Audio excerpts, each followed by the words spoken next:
மண் சட்டியில் இன்றைக்கு ஒரு கனவா பிரட்டல். சமையல் சமைக்க நாங்கள் ஒரு லவ்வோட சமைக்கணும். வணக்கம் எஸ்வியா காட்சி. இன்றைக்கி நாங்கள் கனவா பிரட்டல் செய்ய போகிறோம். அதுக்காக கனவாய் எடுத்துருக்கிறோம்.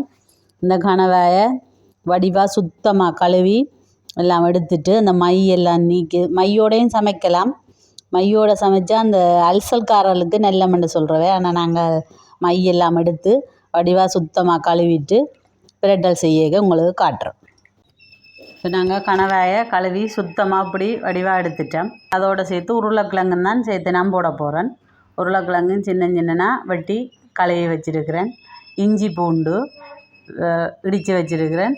அது இப்படி கலராக இருக்குன்னா வரைக்கு சீரக மிளகு இடித்த உரலுக்கு இடித்தது, வெந்தயம், பெருஞ்சீரகம், பச்சை மிளகாய், வெங்காயம், பெரிய வெங்காயம், கருவேப்பிலை, உடனே மரத்தில் பிடுங்கின கருவேப்பிலை, இதெல்லாம் சேர்த்து நாங்கள் இப்போ கனவா பிரட்டல் செய்ய போகிறோம்.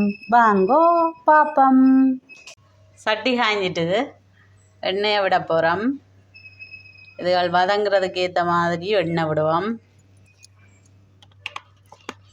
மண் சட்டியில் இன்றைக்கு ஒரு கனவா பிரட்டல். எனக்கு தான் மண் சட்டி அக்காச்சி. அதுக்கு என்ன புட்டு போட்டு பிச்சட்டி அடிக்க சும்மா அப்படி இருக்கும். இனி நாங்கள் வெங்காயம் போடுவோம். வெங்காயம், பச்சை மிளகாயெல்லாம் சேர்த்து போடுவோம்.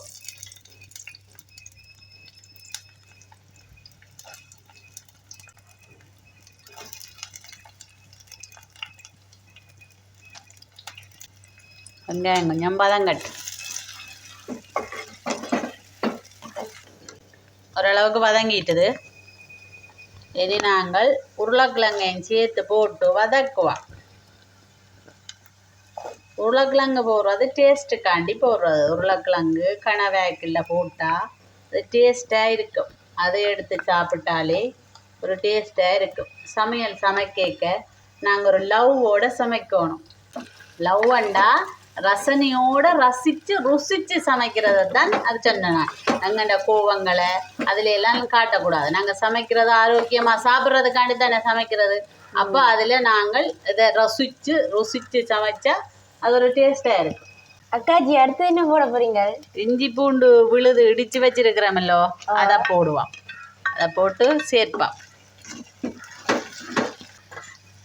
இப்போ நாங்கள் பெருஞ்சீரகத்தை போடுவோம். அக்காச்சி, பெருஞ்சீரம், வெந்தயம் எல்லாம் முதல்ல போடுறது, ஏன் இப்போ போடுறீங்க?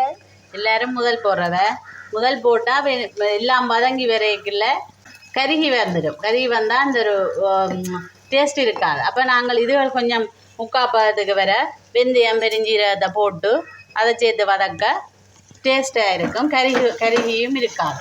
அதுக்காண்டி தான் நாங்கள் இடையில உருளைக்கிழங்கு, வெங்காயம் எல்லாம் வதங்கி வந்த பிறகு பெருஞ்சீரகம், வெந்தயத்தை போடுறோம். வெள்ளையாக இருக்கு. வெள்ளையாக இருக்கு. கட்டி உப்பையும் போடுவோம்.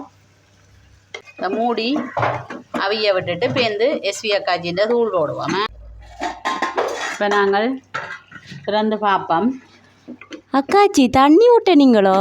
தண்ணி விடவே இல்லை. ஒரு சொட்டு தண்ணியும் விடையில. இந்த கனவாயில் தண்ணி இருக்குன்னு தானே, அப்படியே மீட்டு வரும். அவிய உப்பும் போட்ட நாங்கள் மீட்டு வரும். இனி அவிஞ்சிட்டுது கனவை. உருளைக்கிழங்கு நல்லா அவிஞ்சிட்டுது. இனி நாங்கள் என்ன போடுவோம்? எஸ்வியா காய்ச்சின்ற தூள். எஸ்வியா காய்ச்சின்ற தூள் போடுவோம். போட்டுட்டு கொஞ்சமாக பாலும் விடுவோம்.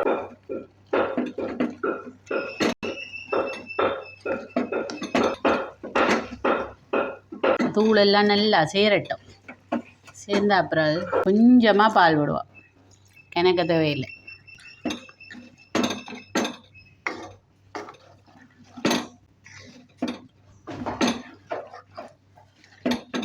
தூள் மணம் எல்லாம் அடங்கிட்டுது. ரக்கைக்க கருவேப்பிலை கொஞ்சம் போடுவோம். ரக்க போகிறேன். கிளறிட்டு வட்டிவா பார்த்தீங்களே, நல்லா பிரண்டு வந்துட்டு. தேசிப்புளி விட போகிறேன். இப்படியே விட்டு இந்தா நல்லா சாஃப்டாக இருக்குது.